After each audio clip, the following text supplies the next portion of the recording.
11 साल के ऐसे 11 रिफॉर्म्स मोदी जी द्वारा जिन्होंने भारत की दिशा और दशा दोनों बदल दी।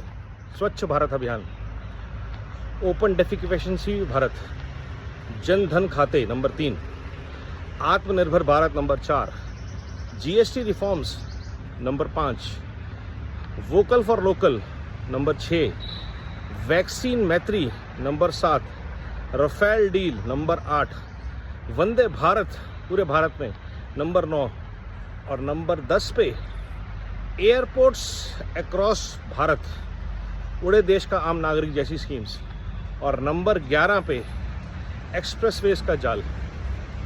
ये वो रिफॉर्म्स थे जिन्होंने भारत को अपने पंख खोलने पे मजबूर किया।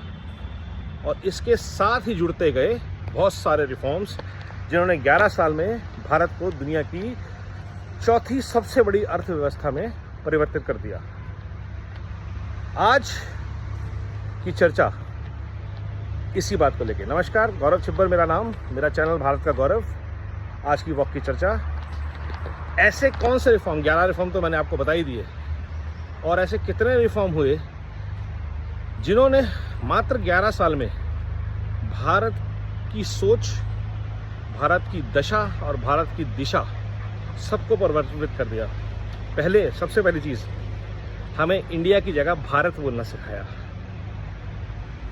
और उसके बाद हमें एक बेहतर भारत बनने की तरफ लगातार प्रेरित किया। हर 15 अगस्त पे और साल दर साल एक भारत श्रेष्ठ भारत को अलग अलग तरीके से, अलग अलग योजनाओं के थ्रू क्रियान्वित किया। One nation one ration card, one nation one grid, one world one solar alliance, world yoga day, world health, सर्वे भवन्तु सुखिन, वसुधैव कुटुंबकम, और हमारे संस्कृति और संस्कार से जुड़े हुए ऐसे कई विचार भारत को उनसे पुनः अवगत कराया। यही नहीं, पूरे विश्व तक उन विचारों की, उन संस्कारों की गूंज पहुंची। ये किया भारत ने 11 साल में। सिर्फ इकोनॉमिक रिफॉर्म्स नहीं, सिर्फ ग्रीड ग्रोथ नहीं, अनाप शनाप दहन नहीं रिसोर्सेज का, प्लान्ड डेवलपमेंट। हर स्टेट में 11 साल के अंदर ग्रोथ समिट्स होना, स्टेट समिट्स होना, यूपी की, गुजरात की, एमपी की, उड़ीसा की, बंगाल की, राजस्थान की, इन्वेस्टर समिट, जहाँ पे अरबों रुपए के व्यापार की बात होती है, कुछ लाखों का व्यापार तो क्रियान्वित भी होता है, फैक्ट्रीज लग रही हैं। और ये जो कॉम्पिटिटिव फेडरलिज्म की स्पिरिट आई है, cooperative competitive federalism, river linking, बहुत बड़ी अचीवमेंट। आप देखते जाइए कि 11 साल में भारत ने क्या क्या किया। ऑयल में अपना निर्यात कम करने के लिए 100% इलेक्ट्रिफिकेशन ऑफ रेलवेज, पीएम बस योजनाएं जो इलेक्ट्रिक बसेस का किया 3-4 साल से। और कोविड के बाद जहां दुनिया की, पूरी दुनिया में आज की डेट में तबाही, वहां पे भारत इकोनॉमिक स्ट्रेंथ गेन कर रहा है। ऑपरेशन सिंदूर, पाकिस्तान को बार बार जवाब और हर बार उससे करारा जवाब, पुलवामा, बालाकोट और अब ऑपरेशन सिंदूर। ये सारे जो चीज़ें हुई हैं सिर्फ 11 साल में, और मैं अभी रुक नहीं पा रहा हूँ, इतने सारे रिफॉर्म्स हैं पूरे देश में। कोई भाषा का, कोई क्षेत्र का, किसी जाति का, किसी धर्म का भेदभाव नहीं।